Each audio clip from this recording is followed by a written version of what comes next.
What's next? Whatever it is, it's coming at us faster every day from every corner of the globe. What's next isn't where it used to be. It's everywhere else, and it's relentless. Some companies think what's next only happens through R&D or acquisitions. For them, what's next might be fatal.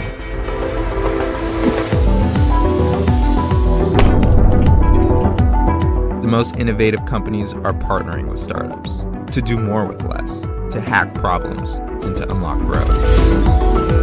The most innovative companies turn to venture fuel to solve their corporate challenges with innovative solutions. Our global innovation network includes over 500 leading venture capitalists, universities, accelerators, and angel investors. Heck, even our scouts have scouts, which is why at any given time, we have eyes on up to 2 million vetted startups around the world. But you don't care about 2 million startups. You care about the ones that can solve your problem, which is why we don't give you lists. We deliver custom vetted solutions. So whether you want to transform innovation across your company, or solve an immediate challenge with tangible results, or simply discover what's possible, Venture Fuel helps you inject innovation to stay ahead of the pace of change. What's next? What's next is now.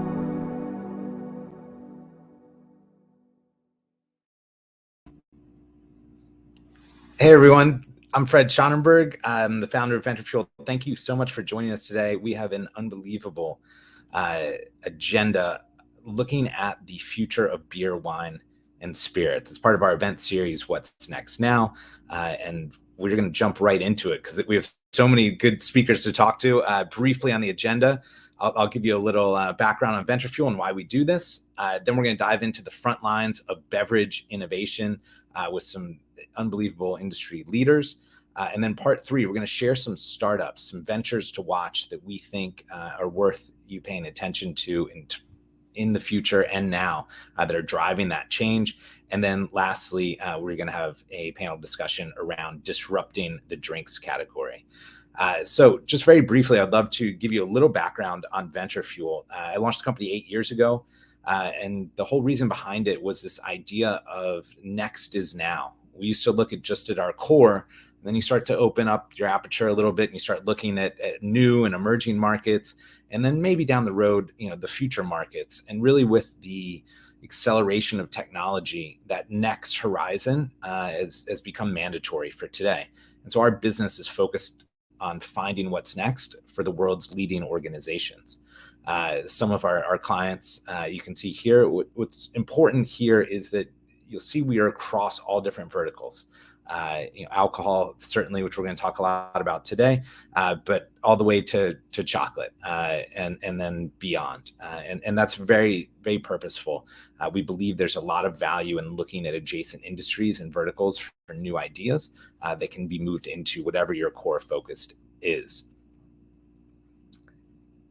And then, so why do we do this? Well, we help these organizations ignite change. Everyone, I'm sure, that's listening is being asked to do more with less.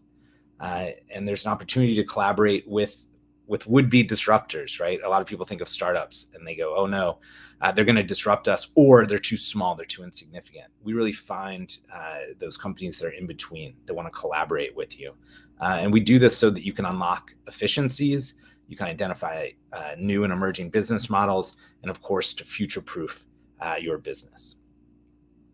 So our panel today is fantastic. We're going to kind of focus on from insight to liquid on lips. We've got Alice from Anheuser-Busch, Seth at Proximo Spirits, and Ryan from Set the Bar. So if we can bring everybody in, we'll dive right into this. Hi, everyone. Thanks so much for joining us. I'm going to put you on the spot and have each of you just do a rapid fire introduction of who you are and what you're focused on, and then we'll dive into some of the questions. So Alice, why don't we start with you? Sure. So Alice Ponti, I lead front-end innovation in the US at Anheuser-Busch, which is the US entity for AB InBev, which is the global largest brewer in the world, and been with the company for the last 7 years. The past 6 years leading innovation globally on mainstream beer, and prior to that was at Diageo leading innovation in Europe on spirits and vodka in particular. Nice to see you all. Thank you so much. And Seth, what about you? Hi, Seth Yaski. I'm industry veteran for about 20 years, about 5 different suppliers through that journey. Currently at Proximo, manage our brand education platforms and our strategic alliances. So looking forward to the conversation. Fantastic. And Ryan? Hey, everybody. Yeah, I have practiced medical law. We focus on alcohol beverage law based in Miami. So we work with suppliers across the world. And then I also have developed an app called Set the Bar, which is intended to bring alcohol beverage rules to non-lawyers and make it easy for people to understand the rules in all 50 states. I'm very excited to dive in. I was raised by lawyers, which is like similar to being raised by wolves, I think, in a lot of ways. But having worked in alcohol, I would say, regulation and compliance are two of the areas that come up most frequently, especially when you start thinking about innovating. Well, Alice, why don't we start with you? Can you maybe touch like at a top level about what you think about the transformation of alcohol beverages and what that's going to look like? Like, how are you working to help your organization future-proof the business? Yeah. So a few things that we do is, of course, we look at the massive demographic changes. So how the population in the US is growing older, what the next generation of consumers is going to look like with Gen Z, and then also how much more multicultural the population is going to become, with 1 out of 2 young people in the US being Hispanic in the next few years. But we also have a proprietary process within Anheuser-Busch, which is called iSemester, which essentially helps us to develop the innovation pipeline of the future. And it's a very robust process. I'm going to put it in short. In 6 months, every single year, we bring 200 to 400 people from our cross-functional organization to ideate the pipeline of the future. And we test those ideas very robustly with thousands of people. And we map out what are the biggest opportunities for us to go after. So quite a few things that we do, but I would say those are the 2 key things. And Seth, on your side, how are you thinking about sort of transformation and the future proofing of what Proximo does? Yeah, well, I think the beverage industry has changed drastically, especially over the last 2 years. So for us, it's monitoring trends, right? Monitoring trends with consumer behaviors, monitoring trends with what consumers are drinking. You look at the low proof innovation, sustainability amongst this generation. But not only that, good to have Ryan online because the TBA laws have changed drastically, right, with regards to beverages to go, delivery concepts, direct to consumers. So it's understanding the entire funnel to understand that we're introducing the right products, the right introductions, and the right go-to-market strategy in this competitive landscape. And that's an interesting transition. Ryan, like what are your thoughts? Are you seeing, obviously things are evolving very quickly, as Seth just mentioned, but curious your thinking on sort of future proofing and the opportunities that are sort of evolving. Yeah, I mean, I see a lot of people doing innovation continue, like as Alice said, and as just an example, we have a client, and obviously we can't disclose a lot of things, but this one is public. We helped a client called Airco Vodka or Air Vodka, and they developed vodka literally made from air, where they pull CO2 from the atmosphere and turn it into vodka, which is, sort of crazy to think about, but also pretty amazing. So people continue to innovate and create products out of thin air in this case. And then we also have seen, like in the case of Set the Bar, like the access to your phone and the access to be able to get regulations in an easy to read way is also something that we use to help sort of future-proof clients to make them make all of the regulations easily accessible to sales and marketing teams, so they don't have to flow up to necessarily counsel in each case. So just trying to make things easier and more automated for a lot of clients as well. I have to say, Air has been featured on some of our events previously, as well as we do like an internal innovation huddle talking about future businesses to watch. And that is one that's come up. It's a very sort of heady concept and an important one. So let me kind of flip this back. And Alice, you spoke to this a little bit, but are there emerging consumer trends that you're watching or that you're excited about? And maybe a part 2 of that is like, how do you decide which of those trends are the most promising and worth pursuing? Mm-hmm.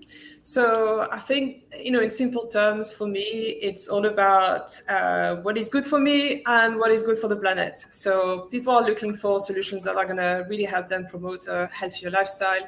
And so the curiosity is, of course, a trend that we're watching very carefully and wanting to participate into. And then sustainability and having innovative solutions that promote DEI and accessibility as well is something that we're really passionate about. So I would say those are the two key things that we look at for consumer trends.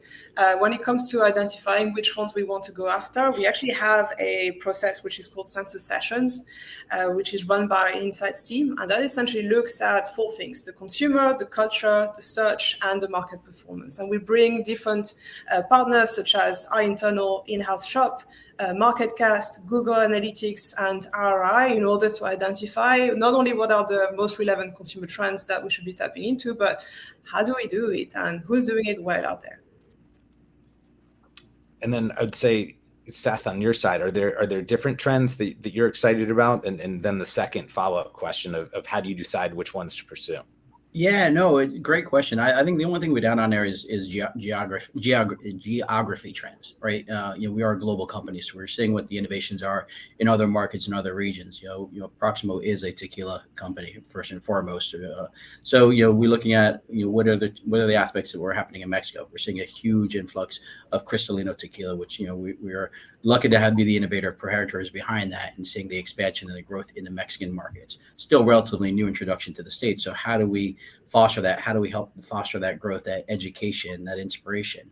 And then with regards to the other aspect of how do we fuel that growth, all right, a lot of it is twofold. One, it's in this world, it's educating not just the consumer, but also increasing the go-to-sales network, right? The distributor network that a lot of people overlook. It's a 3-tier complicated system in the States about how do you get share of mind in smaller houses over making sure that they have the right information, the right knowledge, and to Alice's point, making sure that what you're introducing, there is a consumer need within the market as well to attack. And Seth, you're like the master of transitioning me perfectly over to Ryan. So there were a couple of things there that I think are interesting. And Ryan, maybe you could help us think about emerging trends on the regulatory side or legal side of things. Obviously, things are evolving, which is good for your business. But curious if there's anything you're seeing that is of particular note and that you're excited about. The two biggest that I would say would be the TTB is looking at changing their regulations regarding standard of fill, particularly around spirits. So with spirits, the size, you can't have a keg of a distilled spirits RTD, right? This has been especially relevant in the case of so many RTD spirits coming out. So they're looking at potentially doing away with the standards of fill minimums or with regards to the different products. So you could have something more with regards to, instead of having aggregate packaging, you can have different size cans, which I think will be great for a lot of the RTD products. And then the other big one is DTC on the spirit side. So making distilled spirits, distillery can ship direct to consumer, hopefully someday soon, like wineries can. Obviously, there's a number of states that have this already. But I'm counsel for American Craft Spirits Association, and we're doing obviously a big push along with obviously Discus and other industry members to try to get on par with wineries, because that would be huge for all of the distilleries across the country to be able to ship direct to consumers. And those are the two, I would say, the two biggest right now. Very interesting. Ooh, a sort of follow up to the first question, and Seth, I'll start with you, is when you see some of these new opportunities or emerging trends, how do you decide when you guys should go it alone versus pursue or look for an external partner? And that can be technology, or that can be, some sort of joint venture, but just curious, because a lot of what we think about is how the external and the internal can work together. So curious if you guys think about when there are moments that you want to go outside of sort of the four walls. No, that's a great question. I mean, Proximo does do a lot of partner brands, and we've launched a few in the most recent history. And honestly, that stems from leadership's desire. I mean, that's the difference between an AB, which is more of a public-based company and has the wheels, versus a private innovation company. Proximo does fuel a lot of innovation. It does stem from our ownership group and the trends that we've all identified. But there is a financial risk, right? And there is a risk too, as mentioned earlier, seeing the market appetite, right? It's spirit companies don't go at these alone; they go at them with our distributor partners, right? Because as Ryan mentioned, we can't direct sell; we have to sell through a third party or distributor network. So making sure that there's an appetite from our distributor network, taking a look at their books, taking a look at market specific, right? So what do you see successful on the West Coast? knowing the industry may not be as successful on the East Coast, right? With regards to packaging, it's great to hear Ryan talk about that, because I do also touch the duty-free world, right? The seeing the different lines that introduce between the 500 mLs and the 700 mLs or CLs that you see in Europe. They're not an opportunity here in the U.S. at the moment, but understand those laws are changing, to making sure that we're looking at the need, we're looking at the consumer landscape, we're looking at the shelf positioning. Right, there's a huge number of different aspects and variables that go into any decision, whether we launch it in-house or how far along someone is out of house to bring it in. Very interesting. And Alice, same question. Obviously, you guys are a public company, but you have everything from ZX Ventures, right? There's Beer Garage. You've got all the things that you're doing on your side. Just curious how you decide when it should be done in-house versus externally, and looking at a partnership. Yeah. So we actually have a more integrated approach with our ZX Ventures side of the business and our M&A team, where we essentially look at, to Seth's point, right, what are the needs and the consumer problems we're looking to solve, and whether we actually need a partner in order to solve them in a better way, whether that's by borrowing some of the equity, the credibility, or potentially some of the expertise or the capabilities, frankly. And so we test those ideas of partnerships alongside other ideas, and we essentially assess them on the same merits. So we have pretty stringent benchmarks and KPIs that we're assessing them against, but it's all integrated. We're looking at it from a total portfolio perspective. I love that. And then let me switch over to you, Ryan. One of the questions I have is when people are driving innovation in spaces that perhaps are not fully understood yet by regulators. I think there was a lot obviously made of some of the social media giants going up to, Capitol Hill and explaining social media to our elected officials. And it was, clear that they were not up to speed on what was happening. Regulators don't need to be up to speed on every innovation as it comes, but curious on the path to commercialization, how do you advise your clients to continue to innovate, even though maybe the areas are gray or undecided yet? It depends on the client and their appetite for risk. A lot of it ends up being a risk analysis, but like as an example, in the case of NFTs, there's obviously a lot of people who are offering NFTs now with alcohol. And the question ends up being, well, certainly is it happening in the country and what's happening here, but are they selling alcohol without a license? That's ultimately the question oftentimes regulators will ask. And is there a way that you can sort of work the scenario so that there's a marketing company perhaps involved, and then that flows to a proper licensee, similar to how, maybe a Drizzly or another third party would pass the money through. And so the NFT offering is not done by, the company, it's actually the transactions through a retailer, all those sort of things. So those questions come up. And so ultimately the question is, do you want to ask permission or forgiveness? And sometimes you go to a state like New York, where, many, many years ago, Drizzly and other people, and we've done several times, go and ask for a declaratory ruling and saying, here's what we want to do. It's quite innovative, but actually we think based on the regulations, here's why we think it's okay and we want permission. And sometimes that's the way to go. And sometimes you have an argument and you move forward based on your argument that you feel is legal. Mm-hmm. That's super interesting. So let me ask you guys this. We've talked a little bit about learning, right? Like understanding the market trends and the opportunities. And then the next piece is testing, right? Piloting, and then of course, scaling up. I'd like to kind of dive into the piloting piece. And Seth, let's start with you. With that, like, how do you pilot? How do you start to test something in a way to understand whether it's worth sort of, putting the mothership behind it? Are there any requirements to scale, and how do you even think about that side of things? Yeah, no, it's a great question. I don't think there's a right or wrong way for it. I think one thing I've always learned in my industry and from leaders who have taught me in the past is, fail fast and fail, if you're going to fail fast. Right. And I think what we do very well is, we'll evaluate the market need. Right. And then that will evaluate whether we do a test market or it's a full rollout. What we also do is we enlist some of our core customers, right, and get their opinion on what their customer bases are looking at.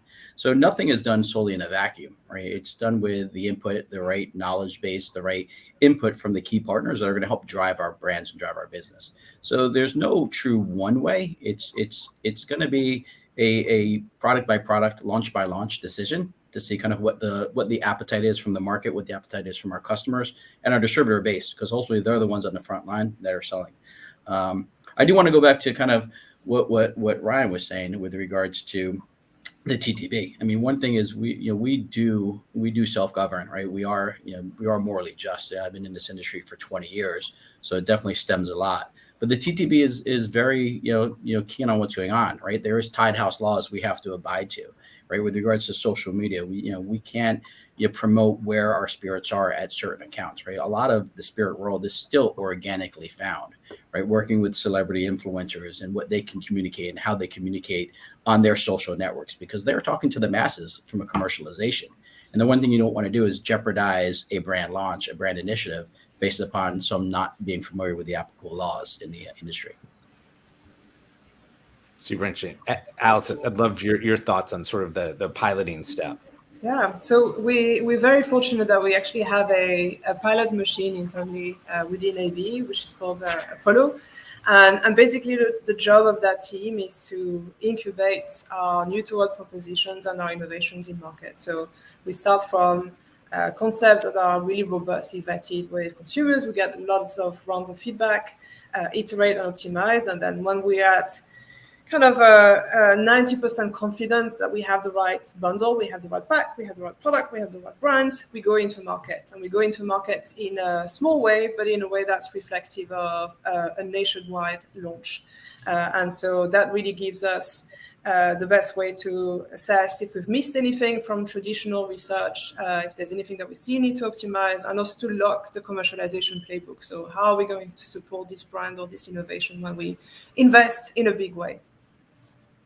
Very good. Well, the audience, I was about to ask them to start submitting questions, but they are doing it rapidly, which is great. So if anyone has questions, please just put it in the chat wherever you're watching, and it'll get filtered up here. We'll try and fit it in the last couple minutes. I think one that's really interesting that popped up is we talked about trends that you're embracing, that you're diving into. Are there any trends that you're avoiding, actively avoiding, which I think is a really interesting question. And I don't know if any of you have an answer to that, but I see, just to give you a few that I'm looking at. Also, there's lots of questions about CBD, probiotics, relaxation drinks, things like that. Just curious your thoughts. Are there things that are potentially trends but don't fit for your organization? And anyone? Yeah, I'll jump in on that. I think we monitor everything, right? We monitor the trends, and and we see the results of them, right? There's a time which you do want to be a fast first mover, and there's times where you also want to take a step back and kind of see how they transpire out. Again, this is a very highly regulated industry, and there was a time where coffee and spirits did not mix, right? But that has relaxed, that has changed, and I think some of the those that are more innovative are a little bit more adept to risk than some of the bigger suppliers that might have targets on their back and the watchful eye of the TTB that can't escape underneath the radar as fluently. So I think we definitely monitor what's going on. We definitely monitor all trends. We definitely take a look at what our core capabilities are and how do we judge about our core capabilities and maximize and innovate against what we know versus some areas in which we may be less familiar with. I guess my only comment there would be that you should make sure what you're doing before you spend a lot of time and money innovating. Make sure that it's actually going to be compliant and that maybe you get a little test case. I'm just thinking of the case of alcohol, the powdered alcohol, where super innovative, obviously, and TTB ultimately approved it, but then a lot of the states prohibited it. So if you're going to be really, really innovative, just maybe think about how the market's going to react and some of those other ancillary issues, not just can I get approval by TTB. That's really I think similarly to Steph, I think this is something, so CBD and cannabis and THC is something that we've been exploring outside of the US. In Canada, we had a venture which was called Fluence, which we've since dissolved. And it's definitely something that we're watching with attention. I would say, similarly to Proximo, the beauty of being part of a global organization is that we get to test and try out things outside of the US that potentially we can bring when the regulation changes. So, for instance, last year we tested a beer, which is meant to be consumed after a workout, and that includes electrolytes and protein. And we tested it in Canada, and one of our biggest brands there did really well. But we're not ready to launch in the US given the current regulatory landscape. So it's a great way for us to test things and make sure that we've got things lined up and options in case things do change in the US. Very cool. Well, so let me ask you this: if you each had one piece of advice for a peer at another, either large organization or a startup that was trying to innovate, what would that piece of advice be? And Ryan, I'm going to start with you. Probably to contact a lawyer. Just early, really, more than anything else, because we oftentimes run into the situation where someone's designed something, have trademarks, they're, have packaging, and then they come to us and then we're like, well, you got to kind of pull back on some of those things because maybe we can make it work, maybe we can't. So I would say engage a counsel early to make sure that when you're innovating, you're really getting ahead of it and working with TTB or FDA or whoever the regulators are to make sure what you're doing is compliant early on. Great. Yeah, I would probably jump in and just say, similar, but an extension to Ryan's is, as counterintuitive as it sounds, don't go at it alone, right? This is still a relation-based industry, right? As I mentioned earlier, the route to market, right? Just because you introduce a new innovative product doesn't mean you're going to be able to sell it, right? You have to have distributor networks on board. You have to have partners on board. So I would just say, just make sure that you do your homework. You do your research. You utilize the network that's going to help foster bridges, because those bridges within this industry, some of them run long and deep. So it's just making sure you have the right relationships, the right approach to go about it. Yeah, mine would be patient. With innovation, sometimes and often actually it's about timing. So sometimes you're too early for the market. A good example for me was when I was in Diageo back in 2014. I got to create what was a predecessor to hard seltzer. I called it a vodka spritz. And it was essentially delivering against the same consumer needs that we've all identified that are now, very relevant. But it was too early for our organization. We were in a phase of premiumization where whiskey was a priority, and anything remotely looking like an Aquapop or an RTD was not relevant for the business yet. We know where we are now. So be patient. That's interesting. Well, we've got one more minute. So I have a question for you. How do you identify when the time is right? Right? Like I think of the metaverse is truly feels very similar to several things that happened 10 years ago. But the technology is there and consumer behavior has evolved to catch up to it to make it this very interesting idea. But how do you all think about that before you launch, right? When you go hard at the spritzer, right? Before it's ready. Just curious if you have any advice on that. And Alice, I'll start with you. Yeah, I mean, look, I don't think this is something that we cracked. I think this is something that we're still learning on. There's definitely indicators of when things are tipping into becoming genuine cultural trends that are relevant for the masses as opposed to the few. We're also looking at people that have cult-like type influence and can help us predict what things are going to become big. So I think back to the conversation on collaboration, we have antennas out there, but we also have people that are more gifted than we are in spotting what are going to be the next big thing. So partnering with the right people. I was going to say, when you find that crystal ball, let me know, Fred, because I think that's the key. Or if any of us knew exactly what was going to launch, we would have hitched our wagon to that train pretty quickly. But look, I think it goes back to what we're saying, Liz. You have to be okay to take a risk, or you have to take a calculated risk along. With everything Ryan's saying, this is a very highly regulated industry. You want to go about it in the right way. You want to take the right risks, but you can't be afraid. And you have to be willing to pivot and take those risks, but do them quickly, because it is a very turnkey industry. Perfect. Well, Ryan, I'll let you end us. What's your last? I was just going to say, with regards to set the bar, was something I was, marinating on and thinking about doing for years and years. And then I just, was like, well, might as well just do it and hit go. So sometimes you just got to take a chance. Got to take the step. Well, thank you, Alice, Seth, Ryan, so much for taking the time to chat with us. This was amazing. I hope you have a great rest of your day. And now we're going to bring in Vanessa Rosado, who is the head of growth at Venture Fuel. And we're just going to have a little bit of chat. We do this pretty amazing thing internally at Venture Fuel. It's probably my favorite weekly meeting easily. We call it the Innovation Huddle. And what we do is we focus around startups that the team finds through talking to the 500 plus VCs and university labs and accelerators and angel and seed investors that we're talking to every day. And so we kind of focused it this time around this area of beer, wine, and spirits. So Vanessa, welcome to the stage. Hi, everyone. Thank you for joining us today, Fred. Thanks. I'm excited to go through our ventures to watch in beer, wine, and spirits. So just a quick run through before we go through the companies, some of the criteria that we think about when we are selecting startups to keep an eye on. Fred, do you want to walk through quickly? I mean, I'll take the first one, fit to brief, right? Generally, we're doing this for a client. In this case, we said, is it fit to brief with consumer needs in the space? And we're going to walk you through some of the consumer trends that we're watching. The second one is... I think one thing, sorry, just to add in, I mean, I think that the fit to brief part is the thing that differentiates Venture Fuel. We're not looking at startups as an investment, as a VC fund. We're looking at it to help our corporate partner. So we really sit with them and we articulate what their brief is, what their challenge is, what they're trying to get after. And then that's the lens through which we evaluate all startups first.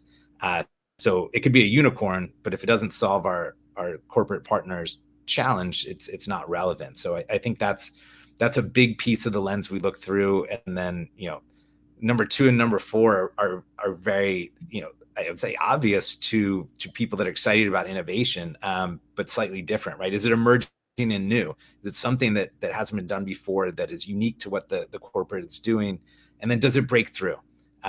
Does it get through the noise and make a meaningful impact? And then the enterprise ready part, this is how we view startups. People are like, what stage of startup do you look at? And we're always looking for one that is both new, breakthrough, emerging, but that can scale. They can handle the big corporate and has some velocity. They've done a few deals with people and they're ready to go. And then lastly, our VF rubric, which is a little proprietary, but we really analyze the team, the investors, who they've worked with, the technology, and everyone gets pretty deep on that side of the house on our side. But really, the top 5 are that first level of figuring out who's interesting. Great. And then just some of the, in this case, the fit to brief, the brief was the consumer trends. Some of the things that we saw when we looked at the space were a greater push for customization, personalization. I think we're really familiar with this in certain spaces, particularly in media, but we're seeing this crossover all the way into food and beverage. Sustainability was another one. The panel previously touched on that. Health and wellness as well. And separate, but sort of adjacent or connected or complementary to that is low alcohol, no alcohol spirits, and then robotics and automation. We've heard a lot about that in other industries, but we're now actually starting to see it hit beer, wine, and spirits and the front end of the business and hospitality spaces. Now we're going to go through these really rapid fire. The first venture to watch is Amass Botanics. It is a botanical spirits and body care lifestyle brand making clean botanics for modern life. We actually have the Chief Revenue Officer from Amass with us today. And so we'll also ask Jean to tell us a little bit more about this company and what it's doing to meet that unmet consumer need in the marketplace. Fred, tell us about Cecilia AI. Yeah, this has been promised for a while, right? The idea of the robotic bartender. But I think what's interesting with Cecilia is you've got the conversational AI tech coming together with voice recognition capabilities, and then add to that the robotic automation part, right? Of making cocktails, which is not particularly easy to do because you have lots of ingredients that need to go together extremely quickly in a personalized and sort of enjoyable manner. What struck me in the description was not just making them, making delicious cocktails, which is particularly hard to do. So I look forward to trying that one. Drink Good Spirits, and actually we have the founders and owners of Drink Good Spirits on the next panel. They are a supplier of craft brands in the spirits category. They are focused on sustainable farming practices, sustainable packaging, and really tapping into this desire that consumers have, not just to drink things that are taste great, but also things that are good for the environment. So we'll talk to them more about their brands and what they're doing in that space. Frugal Pack, this is going the other direction into packaging innovation. They're using, the bottle is actually 94% recycled paperboard, and they've got a food grade pouch on the inside that makes it lighter, right, for transport and sustainability for lower carbon footprint. But still looks beautiful on shelf. Set the Bar was the company founded by one of our previous guests, Ryan Malkin, and this is about putting the regulatory answers to your questions in your hands if you're working in the industry, and helping you to navigate the decentralized regulatory environment in the United States. Three Spirits, they are an innovative drinks company. They're focused mostly on plants, right, as the ingredients that go in, and the potential of those active botanicals to come together and push the boundaries to making alcohol kind of beyond just having a cocktail. And this is our last venture, Fred. Yeah, super, super interesting. It's a sensory science company. Essentially, they're using everything from advanced chemistry to machine learning and artificial intelligence to match consumers to products they love. So you answer a few questions on the things that you like from a taste standpoint, smell, colors, things like that, and they actually will make product recommendations. You can think about it as, thinking of what's the right bottle of wine, or what's the beer, what are you having for dinner, those types of things, but using really advanced algorithms to make that recommendation engine more personalized for you. Awesome. Thanks, Fred. So it's my pleasure now to take us into the next part of today's agenda, our panel on disrupting drinks. We have three panelists today: Jean Song, the Chief Revenue Officer of Amass, and Jen and Manuel Axwaldez, the founders and owners of Drink Good Spirits. Welcome, everybody. Hi, how are you, Vanessa? Hi, Vanessa. Thank you. Great to be here. All right, I'm going to jump right in. We have we've just heard some really great conversations about what's happening in the space and how some of the industry leaders like the Anheuser-Busch's or the Proximos of the world are navigating changing consumer needs. My question for you all is, what's your elevator pitch? You're coming from organizations that are startups in the space. They're doing things differently. What consumer needs are you addressing, and why are you uniquely positioned to meet them? Who wants to go first? I can start. So for Drink Good Spirits, or DGS, we like to look at ourselves as more than just a liquor supplier. We have a bigger mission where we really want to represent the culture of a country in a bottle. And our focus is really spirits from the old world, which for us is Spain, and the new world, which is Central and South America. And what we really specialize in is producing artisanal, eco-friendly brands by partnering with producers that share the same principles that we have, which is high quality, sustainability, inclusivity, and transparency.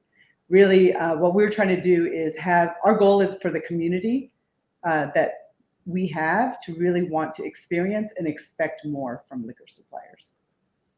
They're beautiful brands, by the way. So if anyone is watching and you haven't, go online and search for Aksu Gin and Aldez Tequila. And you truly do a lot of storytelling about the culture, the heritage, the history, in addition to the sustainability piece. So Jean, not dissimilar, Amass is a gorgeous lifestyle brand. So we do this innovation huddle, and I took Amass to one of our innovation huddles, and the team was like, wow, what is this? This is beautiful. How can we get into this? And I said, oh, it's a spirits brand. I said, well, but it's more than just spirits. So can you tell us about Amass and what you guys are doing in a similar way to DGS to go above and beyond kind of what a traditional spirits brand might do? That's exactly right. Amass was founded on the simple observation that health and wellness is like a complete lifestyle now. It's been mentioned several times already this morning, but it invades or pervades almost every facet of our life. You might wake up and put some superfood creamer in your coffee, book a weekend at a yoga spa retreat, put on Lululemon or Alo Yoga clothes, go shopping at Whole Foods. This idea that health and wellness is represented in so many parts of our daily life is a huge change from just a generation ago, where health was largely defined by diet and exercise, a relatively narrow path. This change in the way we see the world isn't well represented in spirits. We see that most of the dominant spirits brands are legacy brands, and they have very fine but legacy values. And so Amass was created to fill that void by creating spirits that are made using botanics that we're now familiar with through a modern lens of health and wellness. For instance, our flagship gin is distilled using many traditional gin ingredients, but as well using ashwagandha, reishi mushroom, and lion's mane mushroom. These are ingredients that are known as adaptogens to the health and wellness community, and we're introducing the specific flavors that these bring to the product in our gin. If you take a quick step back, really what this does is it brings botanics into the way we socialize, which we believe is one of the final frontiers where botanics ought to be represented, because like the car that you drive and the clothes that you wear, it should be a representative of who you are. And that has changed so much since many of the brands that we now see on a back bar were created. So, I mean, I'm just going to use this I'm going to build on that. So I worked in gin for a couple of years, and Absolutely. the time when we tried to talk about botanicals, and actually it was rejected by consumers. It was too much complexity. It was too, but I agree. I mean, that we are in a different consumer environment. People are much more cognizant of what they eat, what they drink, their ingredients. So I guess a question for, all three of you is, what are the opportunities in this space of creating these more comprehensive lifestyle brands that tap into non-traditional areas, right? Jen and Manuel, you talk about putting a culture in a bottle. Jean, you talk about having people feel good about their spirits and their health and wellness. That's part of their lifestyle. So what are the opportunities there? And then what are the challenges facing you all as you try to do this and kind of teach consumers to think differently about the brands that they put on their back bar? It's a pretty interesting question, Vanessa, because when my background specifically came first from tequila, and then we start moving into the gin. And what we wanted to create, gin can be produced anywhere in the world. So it didn't follow any appellation specifically of origin, where they give you specific parameters you have to follow. So when we went to the gin category from tequila, we said, well, what happens if we create some type of appellation of origin that doesn't exist? Selecting botanicals from a specific region and being able to describe the culture through a distill. So that education got more into different parts of the world. When you're talking about gin is one of the spirits that is most consumed in the world, but in the United States, still that pushback. But through education and trying to express that liquid, where it comes from, and the reason they're using those botanicals and how they can play together, that's when it creates the synergy with the consumer, and they want to know about that experience. Nowadays, everything is experiential, right? And I think also consumers now seem much more educated and invested in understanding how products are produced. So that transparency and openness of, these are the botanicals, this is where our distillery is, this is how we do it, really resonates with consumers these days. Absolutely. I think Jen hit the nail on the head for us as well. It was discussed earlier, but it's always a question of timing. And we do believe that consumers today are ready to extend that view of health and wellness into all facets of their life, including what they drink or really how they socialize versus even 2 or 5 or 8 years ago. So I think it's the education on the part of the consumer and seeing these botanicals in so many different products, and in particular within beverages, new categories coming up over the last 3 to 5 years that weren't there previously, that have really expanded increased, I should say, the education level of the consumer out there. So how do you scale? So this is the previous panel, you had 2 of the big players in the industry. They were talking about, Seth in particular was talking a lot about the 3-tier system, which is something notoriously in the US that makes it difficult to scale. But you guys are doing it. And, Jen, Manuel, you've launched a second brand now. Jean, Amass is having great success as well. How are you scaling, and what makes now the time for entrepreneurs in the space and startups in the space to achieve success? Takes a lot of planning. Oh, no, please go ahead. You can just go on that one. I think the planning is very excited when somebody say, "Oh, listen, how are you going to be scaling? How are you going to be taking this to the consumers?" It's the planning that it takes. Because we're going against major corporations and not even disrupting. And we're not innovating in a way, at least in our case. It's just trying to make things slightly different.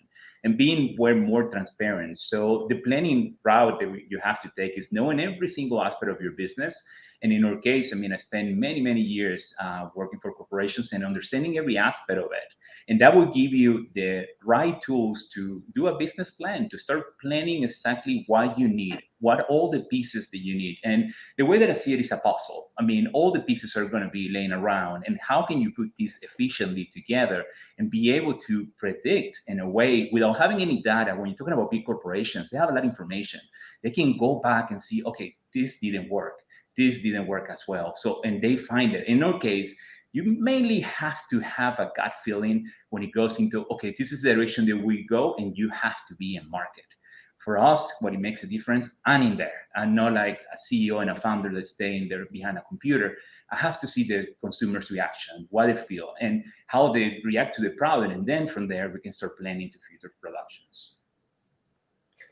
Absolutely. I think in our case, what I'd say is that the way we'll scale still happens through the 3-tier system. So as you mentioned, Vanessa, working with distributors and all of these things, and I'm sure Jen and Manuel can attest, creates there are their own obstacles. However, for small brands like ours, the way we scale is by concentrating on how to do each stage better. So for instance, for us, we realize that traditionally trade support for your brand is very, very important, and that's always been the case. However, the way Amass identifies and recruits trade supporters or advocates for the brand is a proprietary system to us, and we believe is a step change better than the way brands have traditionally done it. So it's respecting the 3-tier system, but working within each of the tiers more efficiently, smarter, better, differently, certainly, than a lot of the brands have traditionally done.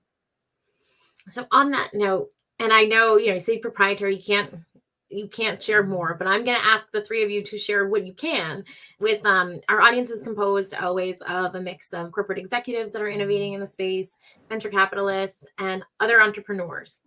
So what advice do you have for the other entrepreneurs out there about how they can or should do things differently, or how they can capitalize on this moment to drive change in the industry? Sure. In terms of the Amass trade programming, for instance, the way we identify the right to trade that we would like to be advocates for our brand, the way we educate them, and the way we ultimately align our interests, the future success of the brand, along with the interests of that trade person, bartender, bar manager, what have you. That's what we built a specific program around. We went into that thinking, how can we do that more efficiently? How can we do that better? I think the advice that we would give, or I would give to any startup founder, is one that is pretty basic, but helps guide through most situations, which is start from the consumer and work backwards. Whether that's the 3-tier system, whether you're a big company or a small company, ultimately you need to have an understanding of your consumer. And so the answer always lies with the consumer, and everything else has to be aligned behind that. Love that. For me, I think for us, the approach is understand your industry.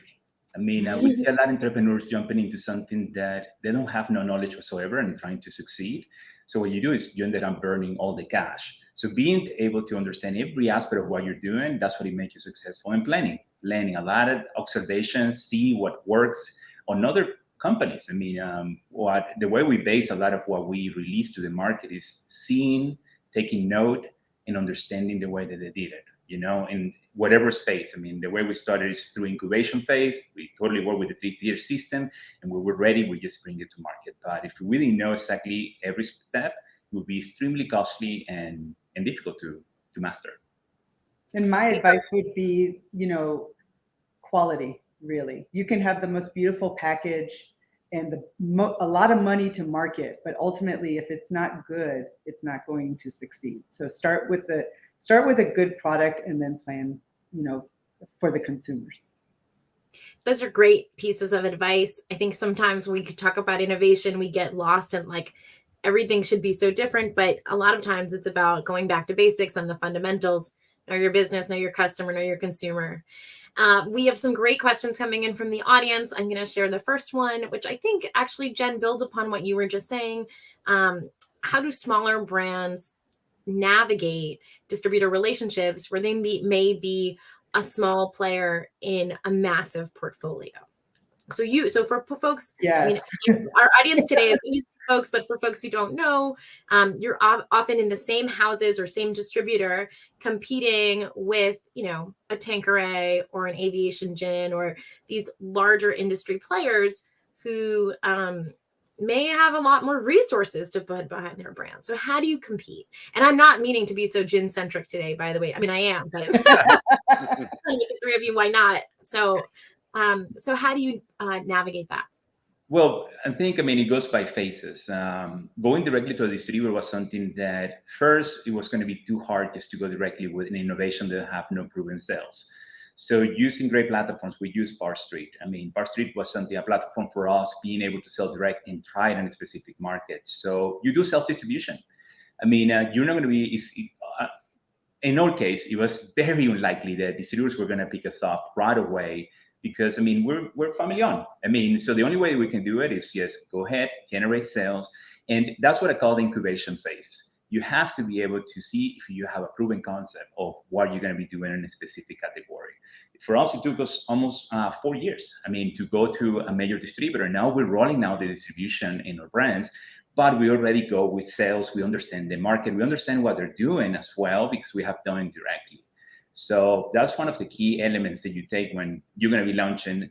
In the spirit category, any category is extremely competitive. Mm-hmm. So you have to do it first, prove a concept, and then present it to distributors. I think the other important idea there is focus. So as a small but growing brand, not all accounts are created the same. You have to have a very clear idea of the accounts that you want to be in, and then understand from a distributor perspective who supports those accounts, and then go, as Manuel said, build those relationships. So it's not every relationship, it's not every single account, but rather being much more focused in how and where you direct your resources, so that being small really becomes an advantage because it isn't the whole world of everything that you have to support, but rather being focused about that. So now kind of shifting gears completely, we've been very focused on the front end and the commercialization aspect. One of the other questions coming from the audience is, how have you found the environment for raising capital? So Jen and Manuel,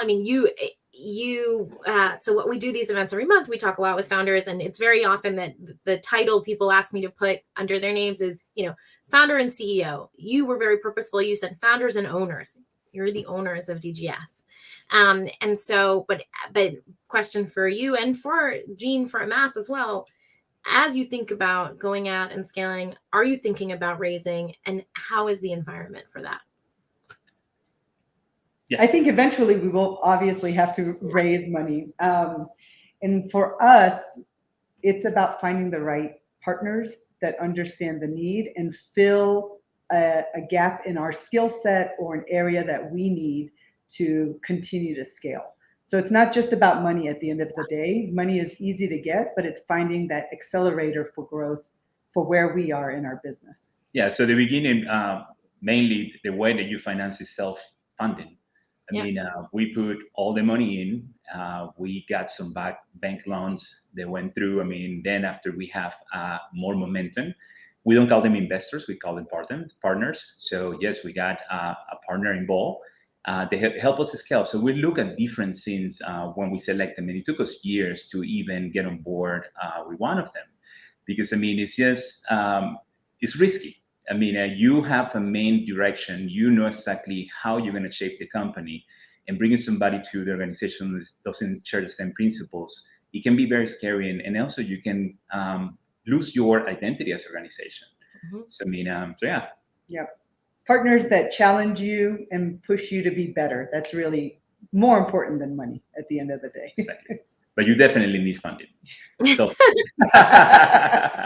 Totally. Very true. We do.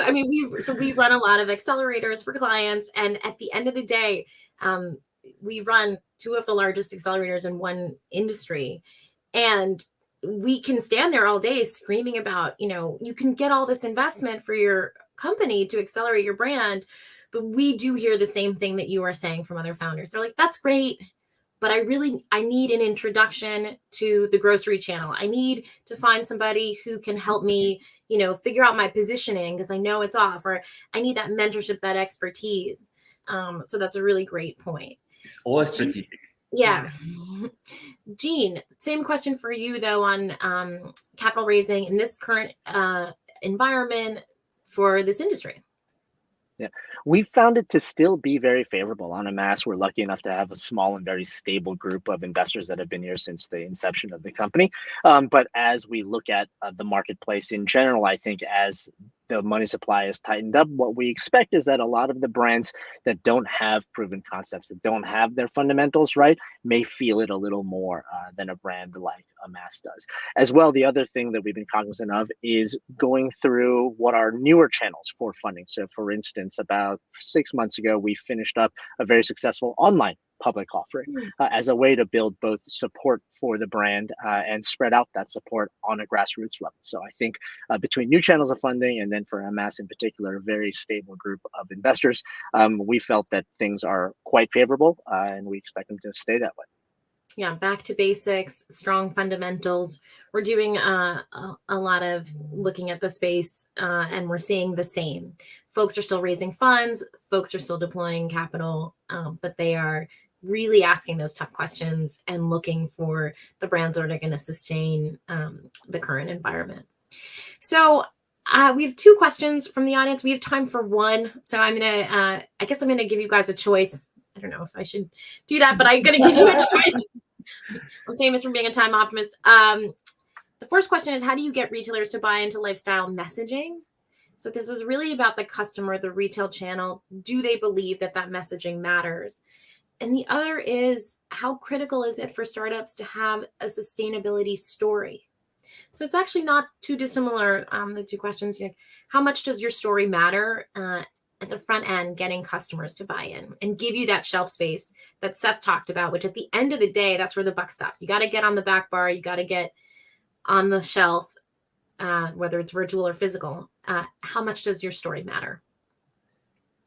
I mean, it matters the most. And even to get it to direction to the retailers and on-premise accounts, if you don't have any story that is compelled to them and to the consumer, I mean, there's 4,000 or thousands of other brands that can take the spot.